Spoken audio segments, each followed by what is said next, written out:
কি এবার পাহাড়, সমুদ্র না জঙ্গল? ঘোরার মজা দ্বিগুণ হবে যদি থাকে মুখরোচক, আপনাদের সব সময় সফরসঙ্গী।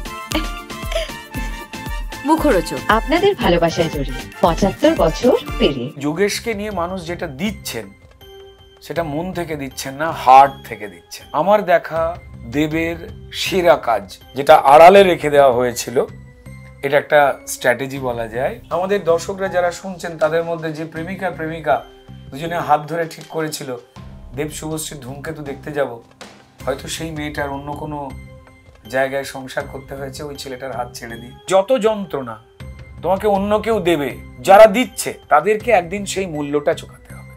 সময় তো পাল্টায়, সম্পর্কও পাল্টায়, আমাদের বাড়িঘর পাল্টায়, আমাদের ইচ্ছাগুলো পাল্টায়, আমাদের দায়িত্বগুলো পাল্টায়। পর্দার যোগেশ রুদ্রনীলদা রয়েছেন আমার সঙ্গে এই মুহূর্তে, এবং প্রথমত তোমাকে অনেক অভিনন্দন, এবং রেগুলার হল ভিজিটে যাচ্ছ, মানুষ কাঁদছে হাসছে এবং একইভাবে আবার অনুরোধ করছে একটু ইনঅ্যাক্ট করে দেখাও, ওই ডিস্কোর অ্যান্সারটা একটু দেখাও। কিরকম লাগছে দাদা এই মুহূর্তটা? একজন অভিনেতার কাছে প্রথম প্রাপ্তিটাই হচ্ছে যে পরিচালক তাকে বিশ্বাস করে যে চরিত্রটাকে জীবন্ত করে তোলবার জন্য দায়িত্ব দিয়েছেন, তার পরীক্ষক কিন্তু আর পরিচালক থাকেন না, থাকেন দর্শক। এবার ধূমকেতুতে আমার যোগেশ চরিত্রটা যেভাবে মানুষকে ইমোশনালি কানেক্ট করেছে, মানুষ যোগেশকে দেখে যেভাবে চোখের জল ফেলছে, কখনো হাততালি দিয়ে উঠছেন, তো এটা একটা বড় পাওয়া যে আমি আমার প্রতি যে বিশ্বাস প্রযোজক পরিচালকেরা রেখেছিলেন সেটাকে আমি জাস্টিফাই করতে পেরেছি। এবং যেখানে দর্শকদের অনুভূতির বহিঃপ্রকাশ, সেখানে আমাদের বাইরে থেকে কারুর আর কোনো নির্দেশ খাটে না। তারা যোগেশের মধ্যে কোথাও নিজেদের যে অসহায়তা, নিজেদের যে না বলা কথা, প্রতিবাদ করার ইচ্ছা আছে কিন্তু পারি না, জীবন জীবিকা, পেট, পরিবার বা কিছুর দায়েতে ইচ্ছা হলেও, সেই মানুষটাকে খুঁজে পেয়েছে। এই সিনেমায় যোগেশ খুঁড়িয়ে হাঁটে। যদি অভিনয়টা করতে গিয়ে পাটা ভেঙে বা মুড়ে হাঁটতে গিয়ে আমার প্রবল যন্ত্রণাই হয়েছিল, কারণ পায়ের আমরা চেটো দিয়ে হাঁটি, এই ক্ষেত্রে বাঁ পাটায় আমি পায়ের পাতা দিয়ে হাঁটতাম।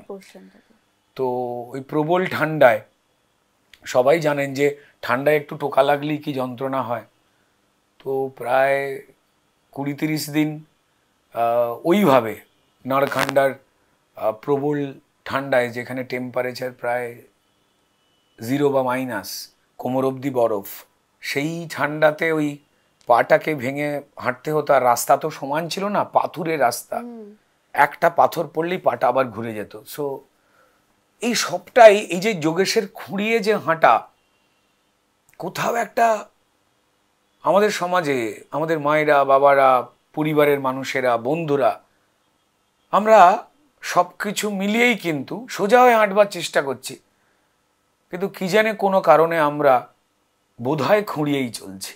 চিৎকার করে প্রতিবাদ করতে চাইছি কোনো বিষয়ে, আমরা পারি না, আমরা ফ্যাল চোখে তাকিয়ে দেখি। কেউ তো হয়তো চিড়বিড় করে একটু মনে মনে গালাগালো দেন, যোগেশ পারেই না। তো তাই কোথাও যোগেশকে এই সিনেমায় মানুষ, আমার নিজের মনে হয়েছে, ওই অসহায়তার জায়গা দেখে বাংলা সিনেমার দর্শকরা নিজের সঙ্গে, নিজের কোনো অসহায় মুহূর্তের সঙ্গে রিলেট করতে পেরেছেন। তো তাই এত ভালোবাসা দিচ্ছেন। মানে যখনই সিনেমা হলে যাচ্ছি, সেই ক্ষেত্রে জীবন্ত যোগেশকে আর কি সামনে দেখতে পেয়ে তাদের যা উচ্ছ্বাস, এই তো পর্দা থেকে নেমে এলো, এটা একটা চূড়ান্ত ভালোবাসা। বিভিন্ন সিনেমা হয়, আমরা মন দিয়ে কাজ করি, রিলিজের সময় মানুষের হাসি মুখ, সমর্থন, ভালোবাসা পাই, কিন্তু যোগেশকে নিয়ে মানুষ যেটা দিচ্ছেন সেটা মন থেকে দিচ্ছেন না, হার্ট থেকে দিচ্ছেন। সো কেঁদে ফেলছেন কেউ হাত ধরে কথা বলতে গিয়ে, আমাদের দর্শকেরা বিভিন্ন ধরনের, সেটা গ্রাম, শহর, মফস্বল, এই তিনটে জায়গাতে একই রকম অভিব্যক্তি মানুষের। এ তো একজন অভিনেতার পরম পাওয়া, শ্রেষ্ঠ পুরস্কার। আর এটাই ভালো লাগে যে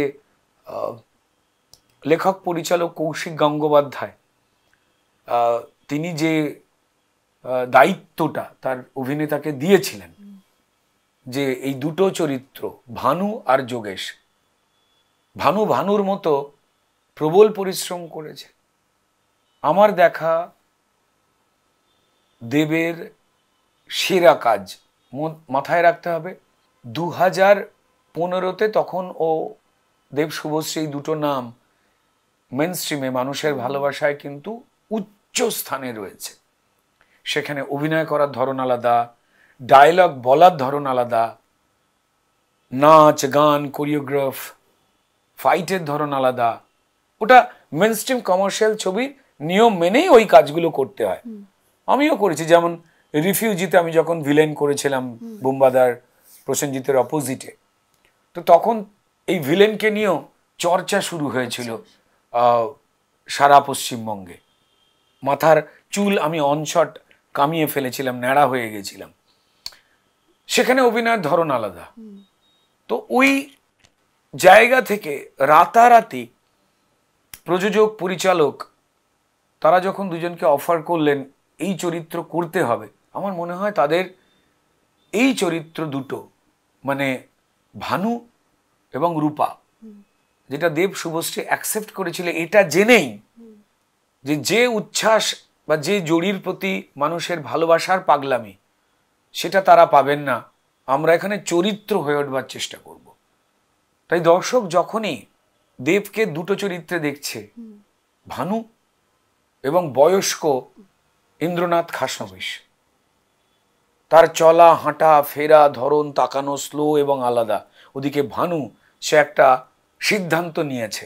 আমি খুব একটা স্পয়লার দিতে চাই না, কারণ প্রচুর দর্শক বন্ধুরা রয়েছেন যারা হয়তো টিকিট কেটেছেন বা পাচ্ছেন না, বা হয়তো সামনে দেখবেন ঠিক করেছেন। সে একটা লক্ষ্যে এগোচ্ছে। এই লক্ষ্য ঠিক ভুল আমি এটার মধ্যে যাচ্ছি না। কোনো ধ্বংসাত্মক কাজ সলিউশন দেয় না কোনো সমস্যাকে। এবং যে কারণেই এই সিনেমার শেষে একটা ব্লাস্ট হয় বিরাট, কিন্তু সেই ব্লাস্টে কি হলো এই জায়গাটা ফাঁক রেখে দিয়েছেন পরিচালক। একদম লাস্ট সংলাপ এই সিনেমার যোগেশের। হ্যাঁ, এক্স্যাক্টলি। আমি দেখেছি বলে বলতে পারবো, কিন্তু আমি স্পয়লার দেব না। তবু জল ভরা চোখে সংলাপ, এবং পরিচালক তারপর লিখে দেন কাহিনী অসমাপ্ত। অর্থাৎ আমরা যা ভাবছি সেটা নাও হতে পারে। অনেকের কি হচ্ছে না, মানে যারা আমাদের দেব শুভশ্রী জুড়ির যারা কমার্শিয়াল সিনেমার ফ্যান 2015-22 সময় যারা ছিলেন, কারণ তারপর এই দুজন তো আর একসঙ্গে কাজ করার অবকাশ পাননি, তো তাই এই সিনেমাটাই তাদের সেই অর্থে শেষ সিনেমা বলে অনেকে মনে করছেন, তাই তারা দেখতে চাইছেন। আবার কৌশিক গাঙ্গুলির সিনেমারও একটা দর্শক রয়েছে, আমাদের সিনেমারও একটা দর্শক রয়েছে, তারাও এসেছেন। এই সেলিব্রেশনটা কোনোদিন এত বড়ভাবে দেখতে পাওয়া যায়নি, যে গ্রাম শহর মফস্বল তারা সকাল 7টা থেকে রাত 2টো অবধি শো হাউসফুল করে বসে আছেন। কেউ দুঃখ পেয়েছেন যে নাচ গান কয়েকজন মাত্র, যে দেখতে পেলাম না কেন, দেবদা কেন উড়ে এসে ঘুষি মারল না। এটা করতে পারবে না জেনেই কিন্তু দেব এবং শুভশ্রী এই ভানু আর রূপার চরিত্র দুটো অ্যাকসেপ্ট করেছিল। আমি তাদের, যারা নাচ গান এই জড়িকে পছন্দ করতেন, যারা একটু দুঃখ পেয়েছেন, তো তাদের ক্ষেত্রে বলতে পারি যে আমাদের এই দুই অভিনেতার যে ইচ্ছাটা চরিত্র হয়ে ওঠার, কি অসাধারণভাবে পরিশ্রম করে তারা অসহায় রূপা বা দ্বিধাগ্রস্ত ভানু হয়ে ওঠে। সেইটার জন্য আপনাদের প্রিয় নাচ ফাইট করা এই দুই হিরো হিরোইনকে আশীর্বাদ করবেন না? আমার মনে হয় তারাও করছেন। আমি হলে গিয়ে, লোকে তো দুদিনের পরে গল্পটা জেনেই গেছে যে এখানে ওই কোরিওগ্রাফ করা নাচ গান দেব আর শুভশ্রী নেই। যা গান রয়েছে সেই গান তো গল্প বলছে। সেখানে তো হিরো নাচছে পিছনে ব্যাকআপে, বাকি আরো 50 জন সেইভাবেই হাত তুলে নাচছে, এমনটা তো নয়, তারা জেনেই গেছেন। তাহলে এই ভিড়টা যে কন্টিনিউ করছে গ্রাম শহর, এটা কিসের? তারা গল্প দেখতে আসছেন, কৌশিক গাঙ্গুলির ধূমকেতু দেখতে আসছেন। তারা নিজেরাও ঠিক করেছেন যে আমাদের প্রিয় দেব শুভশ্রী, তাদেরকে আমরা রূপা আর ভানু হিসেবেই দেখব। আর তার সঙ্গে তারা পাচ্ছেন যেটা আড়ালে রেখে দেওয়া হয়েছিল, এটা একটা স্ট্র্যাটেজি বলা যায়, যোগেশের চরিত্রকে। দুই বন্ধুর গল্প, একজন উদ্দাম, একজন প্রতিবাদী, একজন কঠোর হতে জানে, একজনের মাথা কোথায় একটু গরম, আর একজন ওই কোথায় যেন আমাদের আর 5টা মানুষের মতোই। তার কষ্ট হলে সে কাঁদে, তার রাগ হলে লুকিয়ে সে চোখের জল মোছে, কিন্তু মুখের উপরে বলতে পারে না। কোনো কিছুকে আটকাবার তার হিম্মত নেই, সে শুধু অনুরোধ করতে পারে। সো আমার মনে হয় যে এখানে এই গল্পের ইউনিকনেস বা সাফল্য।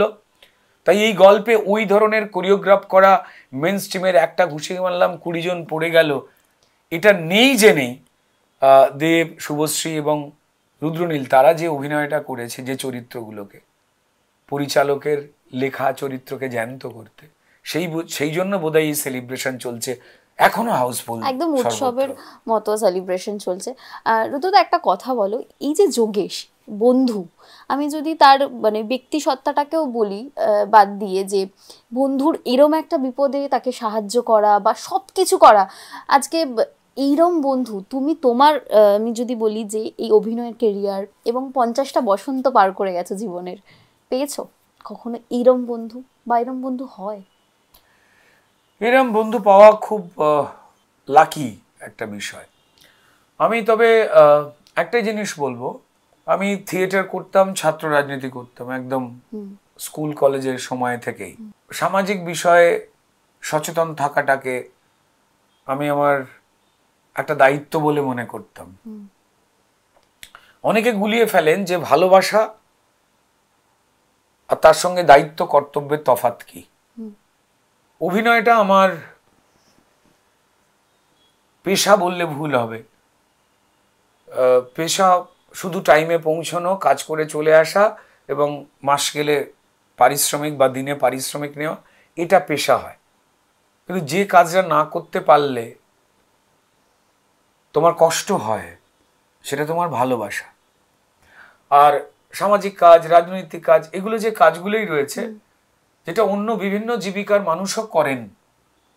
তারা কি কেউ অফিস করেন না, স্কুল কলেজ করেন না, ব্যবসা করেন না, তারাও তাদের ওই কাজটা ভালোবেসেই করেন।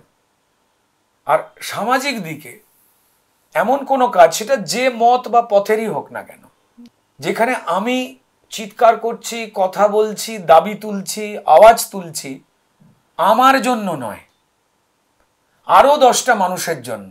সে যে কোনো রাজনৈতিক দল হতে পারে, যে কোনো অরাজনৈতিক সংস্থা হতে পারে, যারা যারাই কাজ করছেন, সেটা কিন্তু একটা তারা দায়িত্ব বা কর্তব্য হিসেবে নিয়েছেন।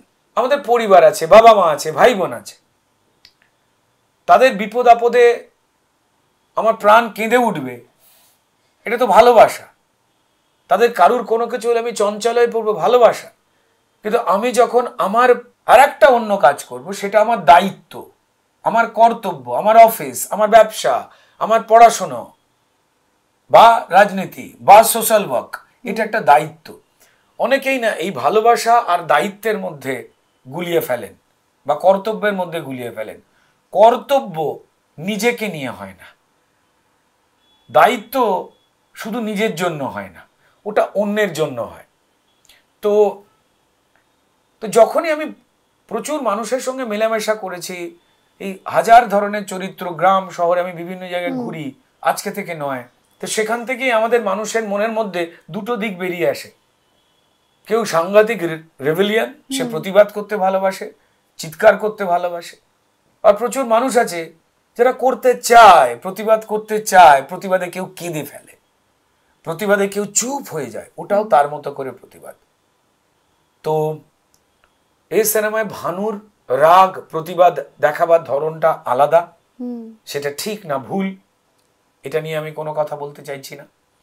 আবার যোগেশদের যারা পারে না, এই 100 জনের মধ্যে এই 90 জন, তাদের প্রতিবাদ করবার ধরনটা আলাদা। তাই এই দুটো চরিত্রকে নিয়েই আসলে গল্পটা বোনা। এবং তার মধ্যে কোথাও অসহায় রয়েছে রূপা বলে একটা চরিত্র, যেটা নিখুঁতভাবে শুভশ্রী ফুটিয়ে তুলেছে। তো মানে এখানেই একজন অভিনেত্রীকে সম্মান করতে ইচ্ছা করে যে মেন স্ট্রিমের সফলতম স্টার সেই সময় শুভশ্রী, সে দেখতে পাচ্ছে যে এই সিনেমায় যে গল্পটা আছে সেই গল্পে আমার দেবের মতো বা রুদ্রনীলের মতো দারুণ অভিনয়ের মারপ্যাচ করবার জায়গাগুলো নেই, কিন্তু কোথায় আমার উপস্থিতি এই চরিত্রটাকে ধরে রাখলে এই সিনেমাটাকে সমৃদ্ধ করবে, তার এই অ্যাকসেপ্ট করে নেওয়াটাও, যে আমি অন্য ধরনের সিনেমাতে যে সিরিয়াস অভিনয়টা করাও আমায় অভ্যাস করে তুলতে হবে, এইটার জন্য তো দেবের মতোই শুভশ্রীকে সমান হাততালি দিতে হয়। আজকে যে পরিণীতাকে আমরা দেখি শুভশ্রীকে, আজকে আমাদের এই একসঙ্গে করা কাজ গৃহপ্রবেশের তিতলিকে দেখি, যার অভিনয়ের মুগ্ধতা নিয়ে লোকে সিনেমা হল থেকে বেরোন, যার থেকে চ্যালেঞ্জ বা পাগলুর মতো কোরিওগ্রাফ করা ডান্স চাইছেন না, চোখ ভিজিয়ে বেরোচ্ছেন যে অভিনেত্রীর পারফরমেন্সে। বা আমি যদি এদিকে দেবকে ধরি, যে আজকে প্রজাপতি হচ্ছে, টনিক করছে, বাঘাযতীন করছে, ব্যোমকেশ করছে, আজকে রঘু ডাকাত আসছে, এরম যাই করছে সেটা তো সে চরিত্র হয়ে উঠবার চেষ্টা করছে এবং লোককে ছুটছে।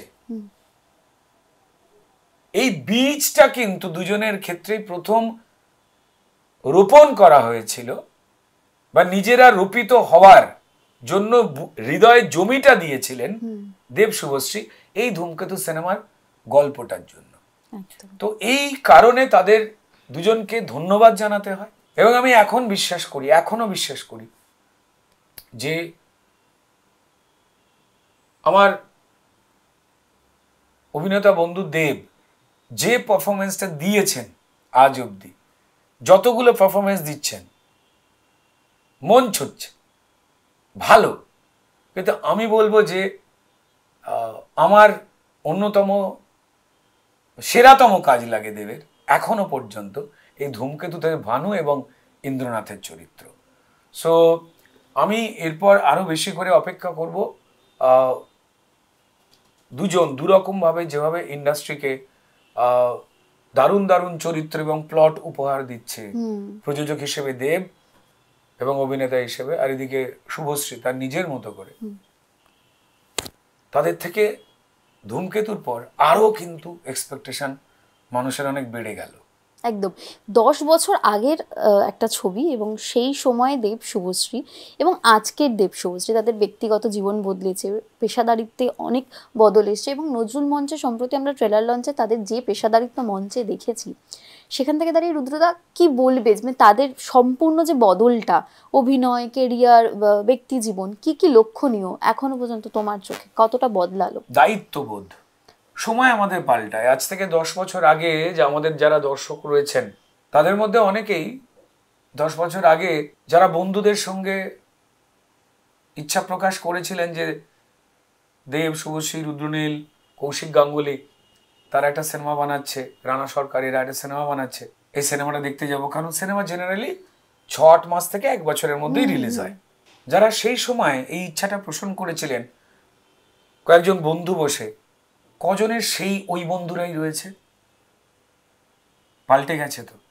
হয়তো সেই সময় আমাদের দর্শকরা যারা শুনছেন তাদের মধ্যে যে প্রেমিকা দুজনে হাত ধরে ঠিক করেছিল দেব শুভশ্রী ধূমকেতু দেখতে যাব, হয়তো সেই মেয়েটার অন্য কোনো জায়গায় সংসার করতে হয়েছে ওই ছেলেটার হাত ছেড়ে দিয়ে। বা সেই ছেলেটা যে ভেবেছিল যে আমি অমুক অফিসে চাকরি করব ধর্মতলায়, তাকে হয়তো জীবিকার টানে চলে যেতে হয়েছে ব্যাঙ্গালোর বা দিল্লি বা বম্বে। সময় তো পাল্টায়, সম্পর্কও পাল্টায়, আমাদের বাড়ি ঘরদোর পাল্টায়, আমাদের ইচ্ছাগুলো পাল্টায়, আমাদের দায়িত্বগুলো পাল্টায়। এমনকি সিনেমার টেকনিকও পাল্টায়। এখন যে যে ধরনের ক্যামেরা চলে এসছে, এআই টেকনোলজি চলে এসছে, গ্রাফিক্সের দারুণ দারুণ কাজ হচ্ছে। প্রস্থেটিক মেকআপ এই সিনেমায় প্রথম ব্যবহার করা হয় বড় করে, বিক্রম গায়কোয়াড় তিনি নেই, অসাধারণ প্রস্থেটিক মেকআপ ছিলেন। এখন আমাদের টলিউডে সোমনাথ কুন্ডুরা অসাধারণ প্রস্থেটিক মেকআপ নিজেরাই বানাচ্ছেন। তো এটা তো ছিল না, হলো তো। তো তাই সবকিছু যখন পাল্টাচ্ছে, আমরা না কিছু ভালোবেসে নিজেদের কিছু ইচ্ছাকে এক রেখে দেওয়ার চেষ্টা করি, যেখানে আমি নিজেই পাল্টে গেছি। তো ফলত আমার সেই দর্শক বন্ধুরা যারা 10 বছর আগে একরকম ভেবেছিলেন, যাদের একরকম সম্পর্ক ছিল, তারা নিজেরাই তো পাল্টে গেছেন। অন্য সংসার হয়েছে, অন্য দায়িত্ব কাঁধে এসছে। যে ছেলে বা মেয়েটা কলেজে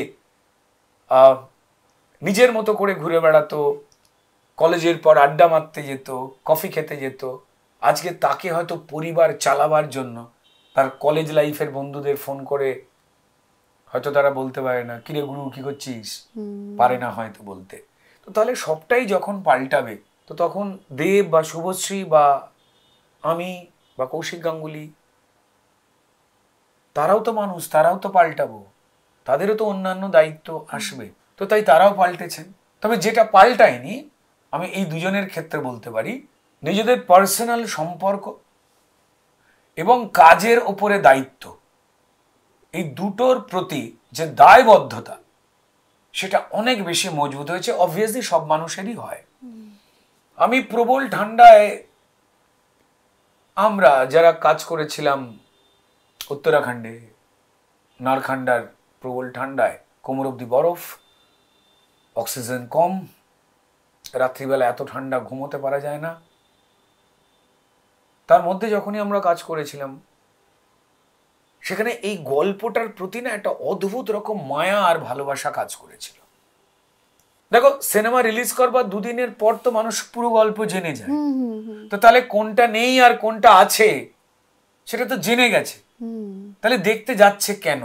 এই সিনেমাটা 10 বছর পর রিলিজ করে এই উচ্ছ্বাস দিচ্ছে, আমি জানি না ভারতবর্ষের কোন সিনেমার ক্ষেত্রে দর্শকের এই ভালোবাসা টানা অটুট ছিল টানা 10 বছরে। আমার কাছে এক্সাম্পল নেই, যদি কেউ জানেন বলবেন। কি করে সকাল 7টায়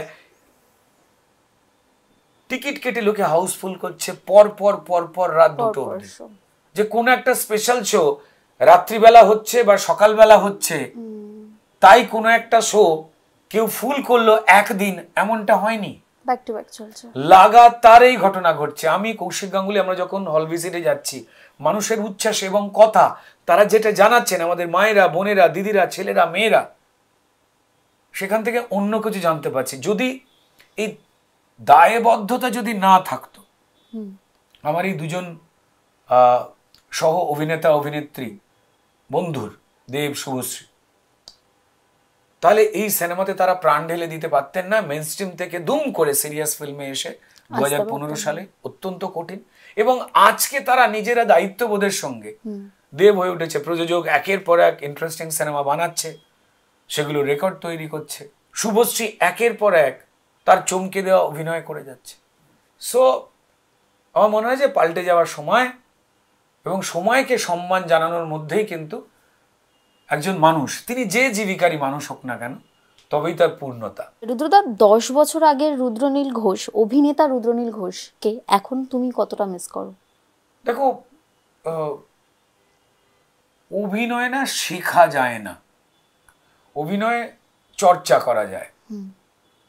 আমাদের ব্যক্তিগত জীবনে যাদের যাদের পছন্দ হয়, আমরা তাদের সঙ্গে বেশি সময় কাটাই বা তাদের দিকে বেশি নজর রাখি। আর যাদের অপছন্দ হয় ব্যক্তিগত জীবনে, প্রত্যেক মানুষেরই আছে, আমরা তাদের সঙ্গে কম সময় কাটাই। কিন্তু মুশকিল হলো অভিনেতাদের, কারণ আমরা জানি না কাল যদি আমাকে রাজরানীর চরিত্র দেওয়া হয়, সেটাও করতে হবে মন দিয়ে। যদি তার পরের দিন আমাকে নকরানীর চরিত্র দেওয়া হয়, দুটো বিভিন্ন ক্লাসের, কেমন? একজন প্রান্তিক মানুষ, একজন দরিদ্র মানুষ, তার ভালো লাগা হাসি কান্না সেগুলো আলাদা, আর একজন কিং বা রানী, তার ভালো লাগা আনন্দ দুঃখগুলো আলাদা। অথচ আমি কোনোটাই নই। তাই আমাকে সবার সঙ্গে মেলাতে হবে, আমায় তাদের প্রত্যেকের ওঠা হাঁটা চলা ফেরা নজরে রাখতে হবে, কারণ আমি জানি না আমার প্রযোজক পরিচালক, আমি অভিনেতা, আমায় কোন চরিত্র অফার করবেন। তাই এটা খুব প্রবলেমের হয়ে যায় একজন অভিনেতার, যে আমি পার্সোনালি মানুষ হিসেবে আমি একটা হয়তো কুচুটে লোককে পছন্দ করি না, আমি তার সঙ্গে আড্ডা মারি না, কিন্তু আমাকে পর্দায় একটা কুচুটে লোকের চরিত্রে অভিনয় করতে হচ্ছে। তাহলে যদি আমি চরিত্রটাকে ভালো না বাসি, তাহলে আমি ফুটিয়ে তুলবো কি করে? বাইরে থেকে চেহারা চলাফেরা কপি করা অভিনয় নয়, আমাকে ভাবতে হবে আমি ওই মানুষটাই। এটা একজন অভিনেতার দায়িত্ব।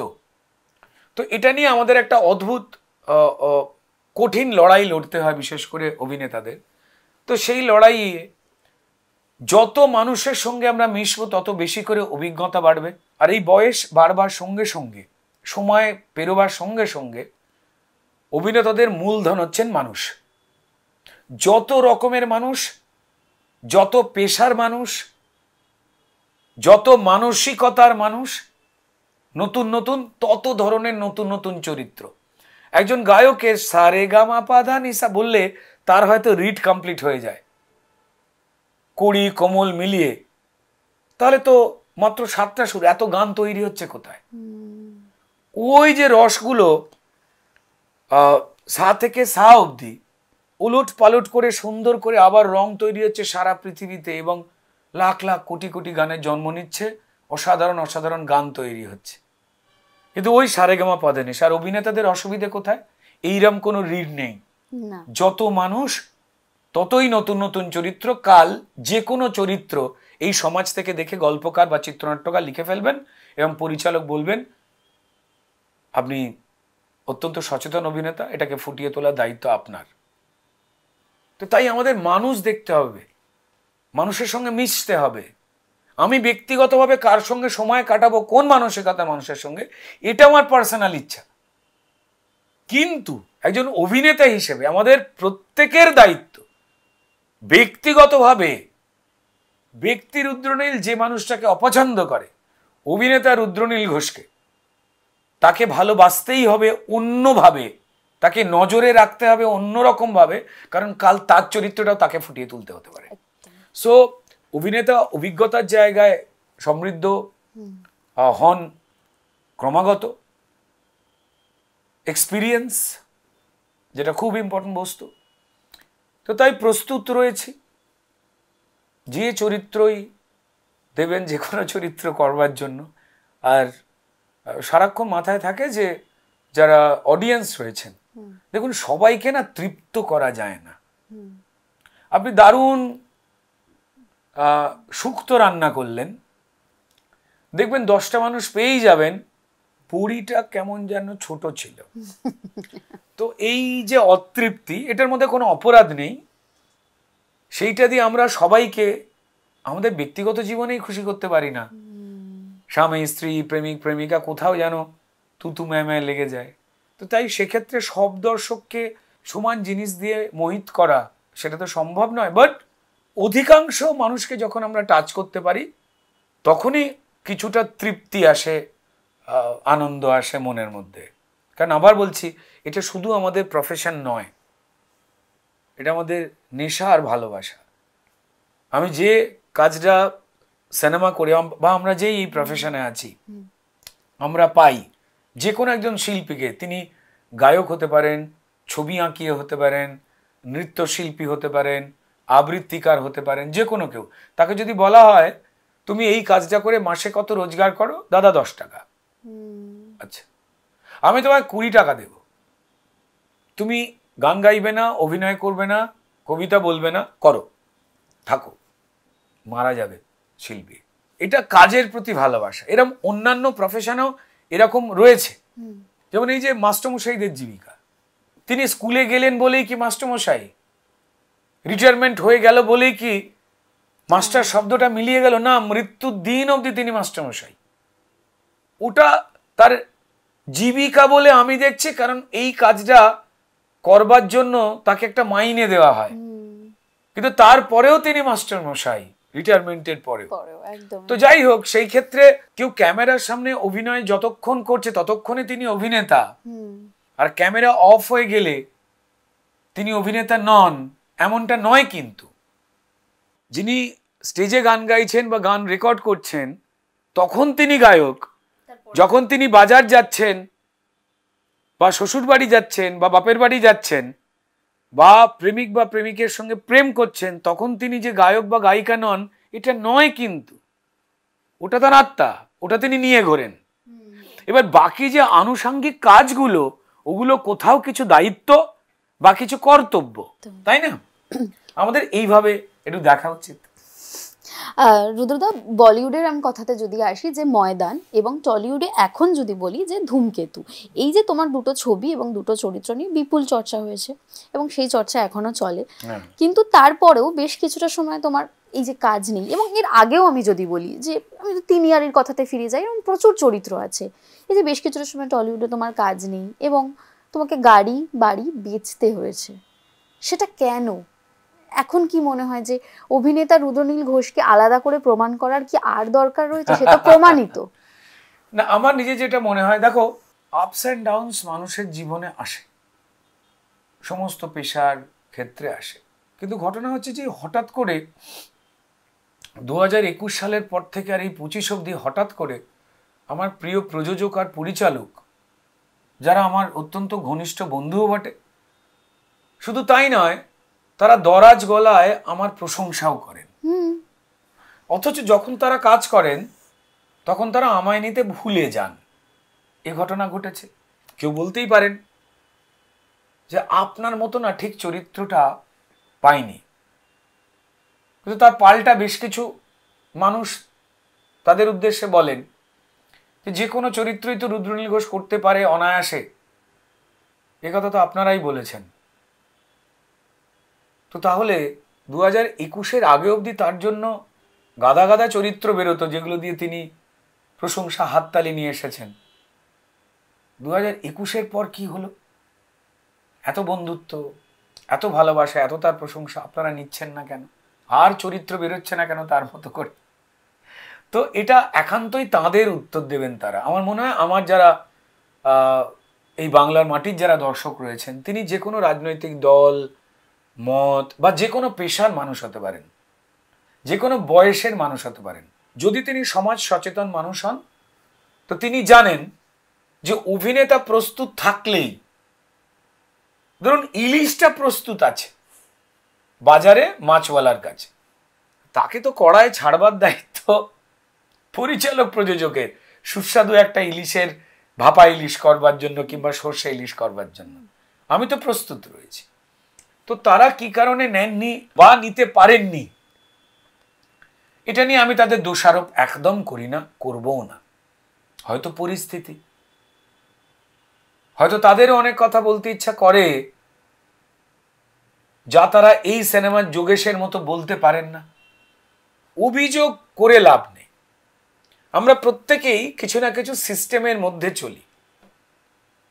সেই সিস্টেম যখন এমন কিছু জিনিস আরোপ করে যেটা জনজীবনের জন্য, শিল্প সংস্কৃতির জন্য সুখকর হয়ে ওঠে না, সেখান থেকে এক্সাম্পল নিয়ে বেরিয়ে আসতে হয়। এবার যারা নিয়ন্ত্রণ করেন, যাদের কালচারাল ক্যাপিটাল অফ ইন্ডিয়া বলা হয় পশ্চিমবঙ্গকে, এটা তো কোনো কেউ বলে দেননি এটা বলতে হবে পশ্চিমবঙ্গকে। পশ্চিমবঙ্গের মাটিটাই তাই। আমাদের যারা কথা শুনছেন, যে দর্শক বন্ধুরা রয়েছেন, এটা সেই মাটি যা অন্য রাজ্যের মাটির থেকে আলাদা করে। এমন কোনো মানুষ পশ্চিমবঙ্গের কোনো বাড়িতে পাওয়া যাবে না এই মাটিটার, এই বাংলার, যে পরিবারের কেউ না কেউ কোনো না কোনো সংস্কৃতি চর্চা একটু কোনোদিন করেননি। নাচ, গান, ছবি আঁকা, অভিনয়, তবলা বাজানো, সুন্দর করে কুরুশের কাজ কেউ না কেউ করেছেন। এই পরিবার সারা ভারতবর্ষে অন্য কোথাও নেই, পশ্চিমবঙ্গে আছে। আমাদের বিয়ে বাড়ির সময় রাত জাগাতে যদি বর বা কনে পক্ষর মধ্যে কেউ যদি না গান গাইতে পারে, বা একটা কবিতা বলতে পারে, বা একটা সরস জোকস না বলতে পারে, আমরা বলি কোনো কালচার নেই। তো এটাই পশ্চিমবঙ্গ। এটাকে জোর করে কোনো খাপে ফেলবার যারাই চেষ্টা করবে, শিল্পীদের মধ্যে যারা বিভেদ তৈরি করার চেষ্টা করবে, এ নয় ও আমার অপছন্দ, কালকে আমায় বলেছিল তোকে দেখতে ভাল লাগছে না, তাই আমার হাতে কিছু ক্ষমতা আছে, আমি পাউডার মেখে আসবো, জামায় কাদা মেখে ঘুরবো, তবু আমায় ভালো বলতে হবে, যে না বলবে সে ঘ্যাচাং ফু। এটা করে সে কয়েকদিনের জন্য নিজের ইগোকে স্যাটিসফাই করতে পারেন, কিন্তু শিল্প এবং শিল্পীকে ইতিহাসে কেউ কোনোদিন আটকাতে পারেননি বা পারেন না। এটা সময় ঠিক এই ধরনের বাধাগুলোকে অতিক্রম করে। আমার নিজের মনে হয়েছে যে যদি কোনো কারণে আমার যারা এত পছন্দ করেন, আমার অভিনয় নিয়ে এত প্রশংসা করেন যারা, তারা কি কারণে আমায় নিতে পারছেন না অন্যরা জানেন। মানুষ আমাকে ভালোবাসার জায়গায় বসিয়েছেন, তো ফলত আমি তো টোটো চেড়ে ঘুরতে পারি না, কারণ মানুষ আমাকে রুদ্র থেকে রুদ্রনীল ঘোষ বানিয়ে দিয়েছেন, তাই না? মানুষ আমাকে স্বাচ্ছন্দ্য এনে দিয়েছেন, এটা তাদের ভালোবাসার।